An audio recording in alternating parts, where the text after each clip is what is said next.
another day, another video. Well, video नहीं है, it's all about lenses. आज का दिन हम अभी एक्चुअली आज सुबह एक क्वेश्चन आया हुआ था मेरे पास अबाउट पर्टिकुलर लेंस. मैं बंदे को यही समझा रहा था. मैंने कहा यार देखो, लेने को लेंस ले लो, बट उस लेंस में ये मसला लॉन्ग रन में ये होगा और शार्पनेस ये होगी. तो मैंने कहा चले आप लोगों को थोड़ा सा एक समरी बता दूं कि भाई हमारे यहाँ उल्टी गंगा बहती है. हमारे यहाँ लोग पहले कैमरा बॉडीज लेते फिर लेंसेज लेते. ऐसा नहीं होना चाहिए. आपको पहले लेंस चूज़ करना चाहिए, कैमरा बॉडीज फिर दूसरी आपकी प्रायोरिटी होनी चाहिए. अब मसला ये है, हमारे यहाँ जो मेजॉरिटी एक फुकदान है और एक शॉर्ट कमिंग है, वो यही है कि लोगों को पता नहीं होता लेंसेज के बारे में. और जो बराबर पे जिसने बोल दिया फलाना लेंस अच्छा है तो लोग उसको चले जाते हैं. लेंस के क्राइटेरिया जो है ना वो बहुत सिंपल है. ठीक है, आप चाहे flickr.com पे वहाँ पे दुनिया भर के लोग एक पर्टिकुलर लेंस की तस्वीरें अपलोड करते हैं. उस लेंस के ग्रुप्स बने हुए, आप उस ग्रुप पे जाके उस लेंस के ग्रुप पे आके आप उसके सैम्पल इमेजेस देख सकते हैं. अब वहाँ पे कई हज़ार लोगों ने सैम्पल इमेजेस अपलोड किए हुए. उनका फ़ायदा क्या होता है कि वहाँ पे straight out of the camera भी इमेज होगा, एडिटेड इमेज भी होगा, मॉडरेटली एडिटेड इमेज भी होगा और ये सब चीज़ें होंगी. तो आपको एक रफली एक अच्छा सा एक आइडिया हो जाएगा यार इसकी शार्पनेस ऐसे, इसका कलर ऐसा, इसका कंट्रास्ट ऐसा है और बाकी चीज़ें जो आपको डेप्थ कैसी है, सेपरेशन कैसी है, बोके कैसा है, all those things. For example एक लेंस है वो मायर ऑप्टिक गर्लिट्स के नाम से एक कंपनी है, वो लेंस बनाती है मायर ऑप्टिक गर्लिट्स. उसका एक लेंस है 100mm 2.8 ट्रियो प्लान. ठीक है, 100mm 105mm है या 100mm है ऐसे ही f2.8 ट्रियो प्लान. वो लेंस मशहूर है सोप बबल बोके बनाने में. सोप बबल बोके क्या होता है कि बोके बनेगा और उसके आउटलाइन जो होगी वो एक सर्कल बना हुआ होगा, जस्ट लाइक सोप बबल. तो वो बहुत मशहूर है सिर्फ अपनी बोके बनाने के लिए. वो लेंस शार्प नहीं है इतना, पहली बात तो ये, लेकिन सिर्फ वो बोके बनाने के लिए मशहूर है. तो आपको पता होना चाहिए कि आप जिस लेंस की तरफ जा रहे हो वो लेंस करता क्या है. ठीक है, मैं एक मिसाल दूंगा. आप लोग बोलेंगे यार आप नाइकन है और बाइस्ट है. 2470 2.8S जो कि जी माउंट का लेंस है, that's the best 2470 on the planet right now. और ये बात मैं नहीं बोल रहा, ये बात टोनी नॉर्थअप कह चुका है, बाकी सारे फोरम्स पे ये बात प्रूवन हो चुकी है. तो आप लेंस लेने से पहले उसकी हिस्ट्री देख लो, उसका ट्रैक रिकॉर्ड देख लो, उसका वो देख लो कि शार्पनेस कैसी है और कलर्स कैसे है, कंट्रास्ट कैसा है, बोके कैसा है. और ये सब देखने के बाद मेक श्योर कि उसकी कंस्ट्रक्शन कैसे है. कंस्ट्रक्शन बहुत इंपॉर्टेंट है. लेंस की कंस्ट्रक्शन बहुत इंपॉर्टेंट है मेरी नज़र में, क्योंकि हम लोग जब इवेंट्स में होते हैं तो हम भाग रहे दौड़ रहे होते हैं, लेंस टकरा जाता है, गिर जाता है, टूट जाता है. तो या उसके गिरने के बाद लेंस तो सही होता है, लेकिन उसके अंदर के जो फोकस रिंग और फोकस एलिमेंट्स होते हैं वो हल्का सा माइक्रोली मिसअलाइन हो जाते हैं. तो हमारा जो लेंस है वो बैक फोकस या फ्रंट फोकस करना स्टार्ट कर देता है. ये सब चीज़ें हैं. तो भाई लेंस की कंस्ट्रक्शन बहुत इंपॉर्टेंट है. और दूसरी बात ये कि लेंस जितने ज़्यादा मॉडरेट हो रहे हैं और जितनी ज़्यादा इलेक्ट्रॉनिक्स इन्वॉल्व हो रही है वो उतने ज़्यादा डेलिकेट हो रहे हैं. पुराने लेंसेस पूरे मेटल होते थे, कोई इलेक्ट्रॉनिक्स नहीं होती थी उनमें, फुल मेटल होते थे, सिर्फ ग्लास होता था, मैनुअल फोकस होते थे. उनको उठा के पटक दो, फेंक दो, कुछ भी कर दो, वो साले आज भी काम कर रहे हैं. वो लेंस. ये फॉर एग्जांपल ये वाला लेंस है, ये लेंस है, ये 80-200 लेंस है. ये पुश पुल है, ये 80 है, ये 200 है. ठीक है, और ये इस तरीके से जूम करता है, दैट्स इट. ठीक है, ये पुश पुल जूम है. ठीक है, और ये 4.5 है, ये 2.8 भी नहीं है. मेरा ये ऑन द गो लेंस है, ऑन द गो. मैं यही यूज़ करता हूँ हर वक्त. ये मेरे कैमरे पे माउंट रहता है. मैं जब चाहूँ जहाँ चाहूँ, बस मैंने पुश पुल किया, फोकस किया, डन। इसमें कोई इलेक्ट्रॉनिक्स नहीं है, ये पूरा मेटल है, पूरा मेटल है। इस पर लेंस कैप भी नहीं है। मुझे टेंशन ही नहीं होती क्योंकि मुझे पता है कि इस लेंस को कुछ नहीं होगा, मुझे पता है इसको कुछ नहीं होगा। ये कितनी दफ़ा गिर चुका है ये लेंस, इसको कुछ नहीं होगा ना। मुझे पता है कि अगर इसकी जगह पे मेरा अगर कोई 70-200 होता, FL होता, या कोई नया वाला होता Z माउंट का, या कोई मिररलेस का 70-200 होता, 2.8, वो डेफिनेटली डैमेज हो जाता। तो ये चीज़ें मैटर करती हैं कोई भी लेंस लेने में, कि आप लेंस की कंस्ट्रक्शन देखो, उसकी शार्पनेस तो आप देखते ही हैं, ठीक है, और उसके कलर्स आप इतना नहीं देखते, उसका कंट्रास्ट भी आप इतना नहीं देखते। आप सिर्फ बुके देखते हैं और सिर्फ शार्पनेस देखते हैं, आप सिर्फ दो चीज़ें देखते हैं। इसके अलावा आप लेंस के बारे में कुछ नहीं देखते, जो कि इंतहाई गलत है, ठीक है। आपने उसका कंस्ट्रक्शन देखनी है, बोके और शार्पनेस तो आप देखते ही हैं, उसका कंट्रास्ट देखना है, उसका आउट ऑफ फोकस रेंडेशन देखना है। बोके और रेंडेशन में फ़र्क है। आउट ऑफ फोकस एरिया का रेंडेशन एक अलग चीज़ है और बोके एक अलग चीज़ है, ठीक है।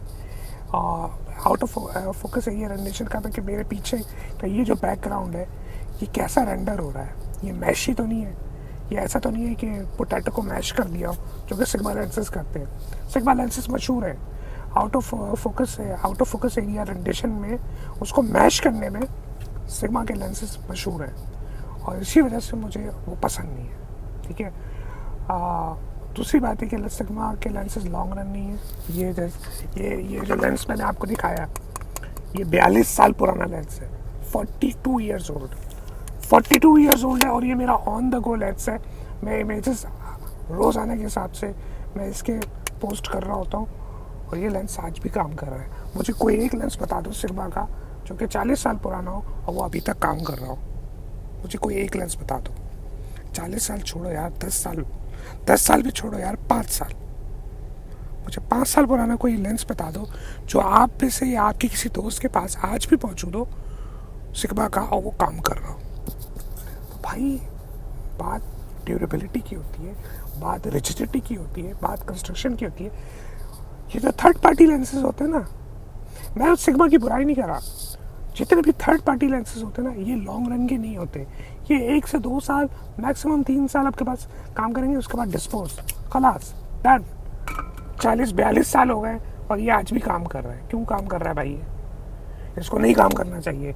आज की मॉडर्न जो बिजनेस स्ट्रेटजी है उस हिसाब से, चाहे वो किसी की भी हो, वो नाइकन की हो, कैनन की हो, सोनी की हो, सिग्मा की हो, फूजी फिल्म की हो, पैनासोनिक की हो, कोई भी हो, उनकी बिजनेस स्ट्रेटजी के हिसाब से ये लेंस काम करना ही नहीं चाहिए। और ये 42 साल हो गए इस लेंस को, 42 ईयर्स, और ये आज भी काम कर रहा है। क्यों काम कर रहा है? इसको नहीं काम करना चाहिए मॉडर्न बिजनेस स्ट्रेटजी के लिहाज से, मगर ये काम कर रहा है। क्यों कर रहा है? क्योंकि जिस वक्त ये बना था उस वक्त क्वालिटी पे ध्यान था, ठीक है, उस वक्त क्वालिटी पे ध्यान था, और उस वक्त ऐसी चीज़ें बनती थी जो आज भी चल रही है, आज तक चल रही है। तो मैं इतना ज़्यादा जो फोकस करता हूँ ना लेंसेज के ऊपर, मैं कैमरे से ज़्यादा लेंसेज पे फोकस करता हूँ, क्योंकि मुझे पता है कि मेरा एक lens through out the history चलेगा। मैं किसी भी कैमरे पे माउंट कर दूँ, चाहे मैं DSLR पे माउंट कर दूँ, मिररलेस पे कर दूँ, चाहे मीडियम फॉर्मेट पे कर दूँ, क्रॉप पे कर दूँ, माइक्रो फोर थर्ड पे कर दूँ, सारा दुनिया का लार्ज फॉर्मेट भी ले आओ, दुनिया का कोई कैमरा ले आओ, मुझे पता है मेरा लेंस काम करेगा। तो मैं लेंस बहुत सोच के चूज़ करता हूँ।